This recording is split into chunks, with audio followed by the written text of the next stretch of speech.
Vítejte u našeho dnešního pohledu do hloubky. Tentokrát se ponoříme do příběhu jedné kultovní střílečky z 90. let.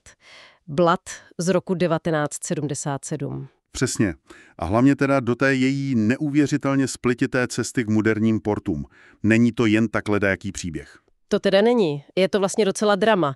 Technické překážky, neuvěřitelný úsilí fanoušků, pak zase slepý uličky. No a pak nečekaný průlomy a na konci řekl bych i pořádná dávka ironie. Hodně klasik má dneska moderní verze, ale cesta Blood byla, fakt specifická. Přesně. Podíváme se, jak se komunita desítky let snažila udržet tu hru při životě. Jak se zrodil ten přelomový port Blood GDX, a to vlastně skoro z ničeho. A jak se pak nakonec objevil ten původní zdrojový kód, zrovna když už ho vlastně skoro nikdo nepotřeboval. A hlavně teda z diskuzí komunity. Ty mapují celou tu ságu, která trvá už přes 25 let. Jo. Cílem je pochopit nejen ty technické výzvy, které byly obrovský, ale hlavně tu neuvěřitelnou vynalézavost a vytrvalost fanoušků. Tak jo, pojďme na to. Začněme na přelomu tisíciletí. Blood, že jo, ten běžel na tom legendárním build engineu, ještě DOSovým. Jasně. Jenže pak přišly nový Windows, NT 2000 XP, a ty už neměly plnou podporu DOSu, takže hra se prostě nespouštěla snadno. Nebo vůbec. A to vedlo k první velké překážce. Komunita se rychle uvědomila, že bez zdrojového kódu hry, bez těch zdrojáků, nepůjde udělat skutečný nativní port pro moderní systémy. Ten kód byl klíč. A ten klíč prostě neměli. Zkusili to teda oficiálně. Vznikla kampaň, myslím Blood Source Campaign, už v roce 1999. Snažili se přesvědčit ty, co drželi práva, aby ten kód uvolnili. Jenže neúspěšně. V roce 2001 ta kampaň skončila. Fiasko. Bylo to velký zklamání, hlavně když... Když třeba Duke Nukem 3D nebo Shadow Warrior ty svoje kódy později dostali. U Dukea to bylo 2003, Shadow Warrior 2005, myslím. Ale Blood. Nic. Zůstal zamčený. Co teda zbývalo? Nějaký nouzový řešení? Přesně.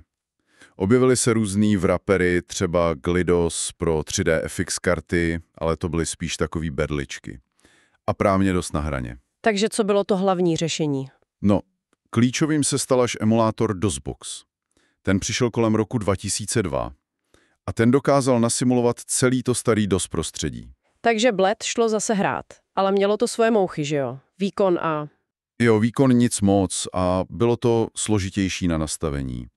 Ale DOSBox se prostě stal na dlouhý léta standardem. Dokonce i ty oficiální digitální verze, co pak vyšly na GOGu v roce 2010 a na Steamu 2014. Tak to bylo vlastně jenom původní hra s přibaleným DOSBoxem, předkonfigurovaným, ale pořád jen DOSBox. Žádný vylepšení. Mezitím se ale objevily i jiný snahy, ne? Spíš takový remáky nebo modifikace. Jo, pokusy přenést Blood na jiný enginy, třeba Transfusion, to běželo na Quake engineu. Zaměřený hlavně na multiplayer, ten single player se tam snad nikdy nedokončil. A pak ty modifikace pro Doom Engine? Blood TC a Z-Blood? Přesně kolem roku 2006 převedli levely, nepřátelé, ale trpělo to tou jinou fyzikou a mechanikama Doomu. Bylo to zajímavý, ale prostě to nebyl Blood. Nebyly to skutečný porty. A tady se právě dostáváme k tomu jádru problému.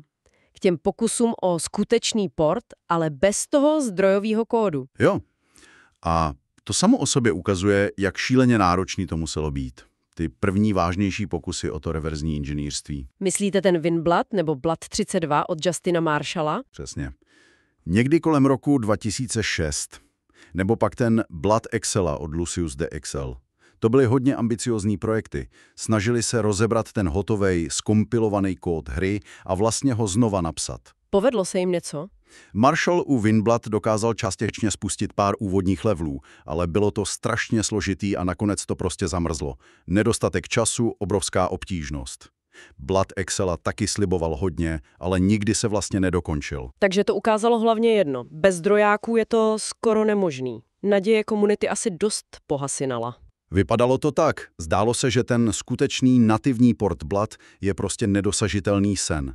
Ale pak Pak se na scéně objevil ruský vývojář Aleksandr Makarov, známý jako M210. Ten je klíčový, že? Co udělal on? No, on na to šel postupně. Nejdřív vytvořil Blood CM, to dokončil v roce 2016. Technicky vzato to byla totální konverze pro EDUC 32. Což je port engineu Duke Nukem 3D. Přesně. Takže to nebyl ještě zdrojový port v tom pravém slova smyslu, vyžadovalo to konverzi těch dat z Blood. Ale M210 dokázal pomocí skriptování v EDUC 32 strašně věrně napodobit tu herní logiku Blood. Aha, takže to bylo jako hrát Blood, ale na jiném motoru. Dá se to tak říct.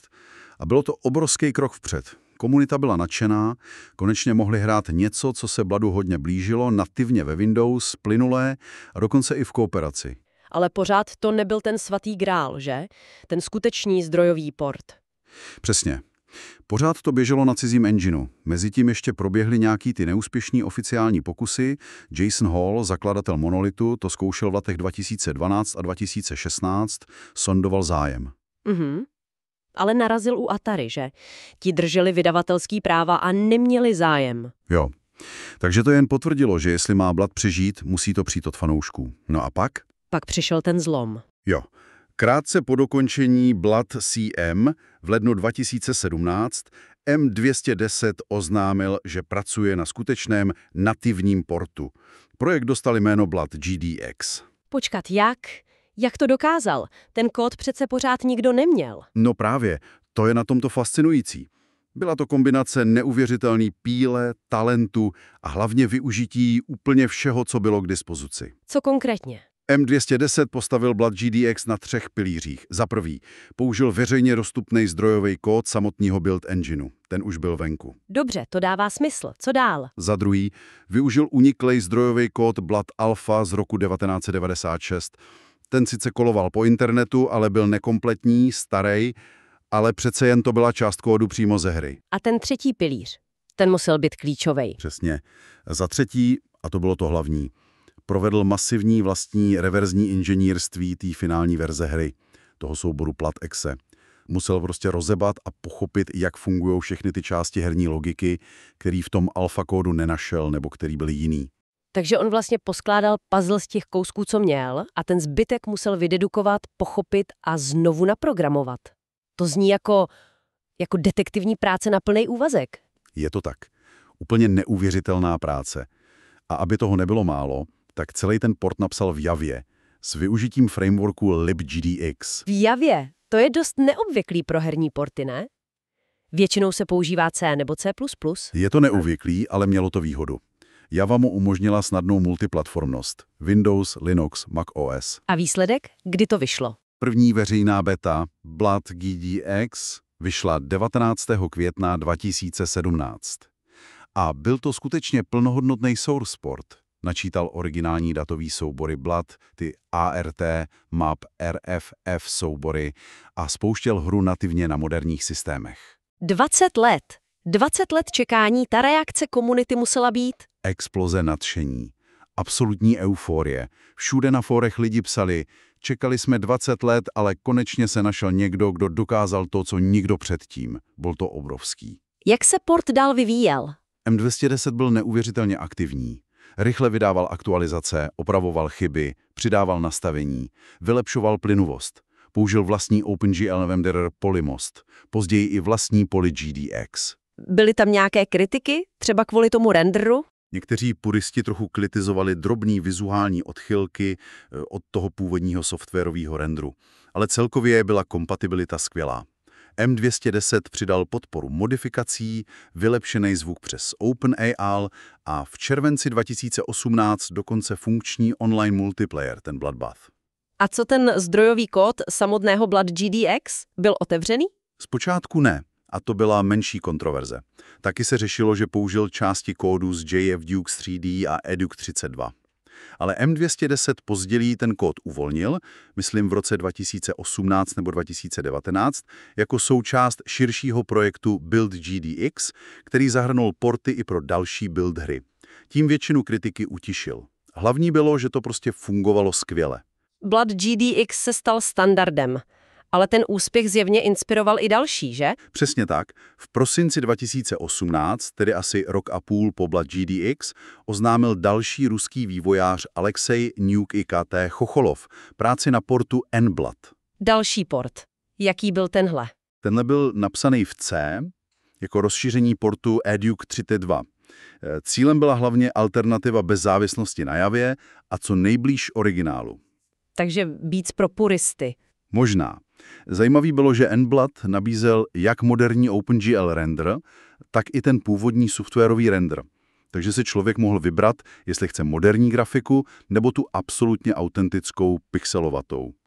Kdy vyšel nBlood? První verze vyšla už v únoru 2019.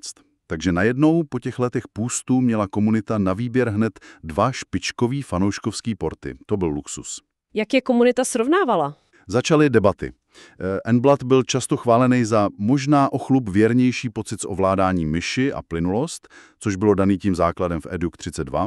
Blood GDX měl zase přívětivější rozhraní pro mody a víc možností nastavení. Ale oba byly skvělí. Takže fanoušci byli spokojení, ale pak se do toho vložila i oficiální strana, že? Překvapivě. Ano.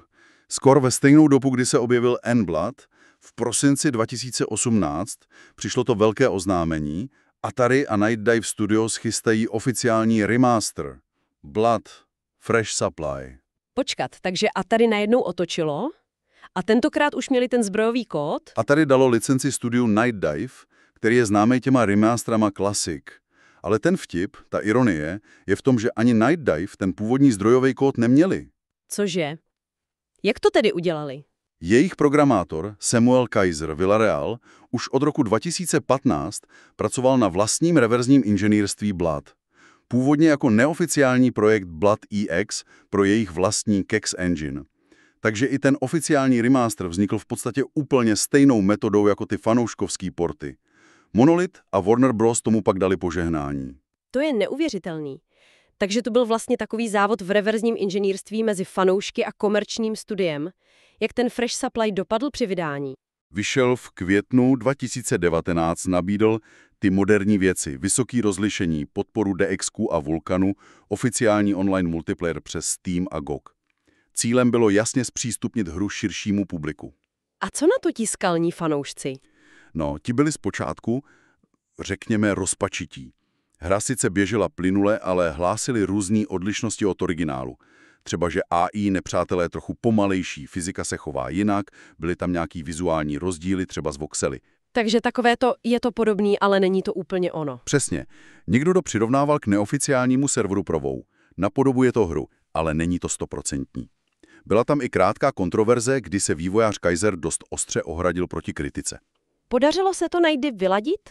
Jo, vydali pak řadu patchů a většinu těch počátečních problémů opravili. Fresh Supply se stal stabilním a mnohem věrnějším portem. Pro nováčky je to dneska asi ta nejpohodlnější a nejjednodušší volba. Ale ti největší fandové? I často pořád preferují Blood GDX nebo nBlood. Mají pocit, že tyhle porty, které vznikly pečlivou rekonstrukcí originálu, jsou prostě věrnější té původní herní logice než Fresh Supply, který byl v podstatě přepsaný do Kex Engineu. Dobře, takže v roce 2019 tu máme 3 funkční moderní způsoby, jak hrát Blood. Blood GDX, nBlood a Fresh Supply. Sága se zdá být konečně u šťastného konce. No jo, ale nebyla by to historie Blood bez dalšího zvratu, že? Přesně, čekala jsem, kdy to přijde. Když už teda všichni měli ty funkční porty postavený na tom neuvěřitelně pracným reverzním inženýrství, stalo se něco naprosto nečekaného. 3. ledna 2023. Ano. Anonymní leaker s přezdívkou XORMJP zveřejnil na internetu původní zdrojový kód Blood? Ne. Po víc než 25 letech. Přesně ve chvíli, kdy už ho vlastně nikdo nepotřeboval, protože komunita si poradila sama. To je dokonalá ironie. Přesně tak. Je to skoro jako pointa z nějaký absurdní komedie. Ten svatý grál, o který komunita usilovala od roku 1999, byl najednou tady. Co přesně uniklo? Byl to ten finální kód? Ne úplně.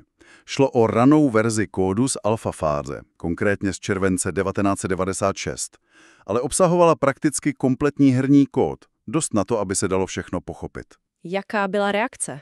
Směsice nadšení z toho historického významu konečně nahlédnout pod pokličku a zároveň takového pobaveného kroucení hlavou nad tou ironií. Komentáře typu, kdyby tohle pustili v roce 2000, ušetřili bychom si 20 let trápení. Mělo to vůbec nějaký praktický dopad, když už ty porty existovaly a fungovaly skvěle? Pro běžní hráče vlastně minimální. Ale pro ty vývojáře portů, jako byl třeba Nuke Ikit z NetBloat, to bylo cenný. Mohli konečně porovnat svůj kód, vytvořený tím reverzním inženýrstvím, s tím skutečným originálem. Takže mohli doladit poslední detaily. Přesně. Ověřit si, že jejich implementace je správná a opravit případný drobný nepřesnosti, které ještě zbývaly. Nuke pro JKT dokonce na základě toho uniklého kódu vytvořil BloodRT, což je bitově přesná replika původní hry pro DOS. Aha. A později i projekt Chocolate Blood, což je port pro moderní systémy, ale zaměřený na absolutní 100% věrnost originálu, podobně jako třeba Chocolate Doom. Takže ten únik vlastně posloužil hlavně jako takový ultimátní potvrzení toho, jak neuvěřitelně skvělou práci ta komunita odvedla při rekonstrukci hry i bez něj? Přesně tak. Byla to fascinující tečka za celým tím příběhem. Komunita dokázala nemožný, postavila hru znovu od nuly jenom zkoumáním hotového produktu a nakonec dostala i ten původní recept, aby si mohla ověřit, že jejich verze chutná úplně stejně. Pojďme si to tedy na závěr rychle shrnout. Ta cesta byla fakt dlouhá. Začali jsme problémy s kompatibilitou na nových Windows a tou frustrací z nedostupného zdrojového kódu. Pak přišla ta dlouhá éra emulace přes DOSBox, různý fanouškovský remáky a modifikace na jiných enginech a taky ty první neúspěšný, ale důležitý pokusy o reverzní inženýrství jako WinBloat. Pak ten důležitý mezikrok Blood CM od M210, který ukázal, že to jde aspoň napodobit, a následoval ten skutečný průlom Blood GDX, který M210 vytvořil tou neuvěřitelnou kombinací dostupných střípků build engine kódu, alfa kódu Blood a masivního vlastního reverzního inženýrství. Jeho úspěch pak inspiroval NBlood jako alternativu v C a paradoxně i ten oficiální remaster Fresh Supply, který, což je neuvěřitelné, taky vznikl bez původního kódu. A nakonec, jako dokonalá ironie osudu, unikl ten samotný zdrojový kód. Až poté, co komunita ten problém portace v podstatě vyřešila sama. Co si z toho tedy máme odníst? No, ten příběh portování Bloodu je podobně především oslavou té fanouškovské komunity. Jejich vášeň, technické dovednosti a hlavně ta neuvěřitelná vytrvalost udrželi hru naživu po desetiletí, kdy ty oficiální cesty selhávaly nebo prostě neexistovaly. Dokázali něco, co se zdálo nemožný. Přesně. Je to ukázka toho, co se stane, když oficiální podpora chybí a komunita vezme věci do vlastních rukou. Je to příklad toho, čemu se dá říkat komunitní herní archeologie nebo záchrana digitálního dědictví. Jak říká ten hlavní hrdina Celeb, I live again. A Blood skutečně znovu žije právě díky nim. A na úplný závěr možná taková myšlenka k zamyšlení pro naše posluchače. Ten pozdní únik zdrojového kódu podtrhuje ten úžasný úspěch komunity, která si poradila i bez něj, nebo je to spíš takový smutný komentář k tomu, jak snadno se může herní historie ztratit nebo zůstat nedostupná, pokud se o ně aktivně nestarají sami fanoušci? To je dobrá otázka. Co nám tenhle příběh říká o uchovávání herního dědictví v době, kdy oficiální podpora často zaostává nebo úplně chybí? Něco k přemýšlení do příště. Děkujeme za pozornost.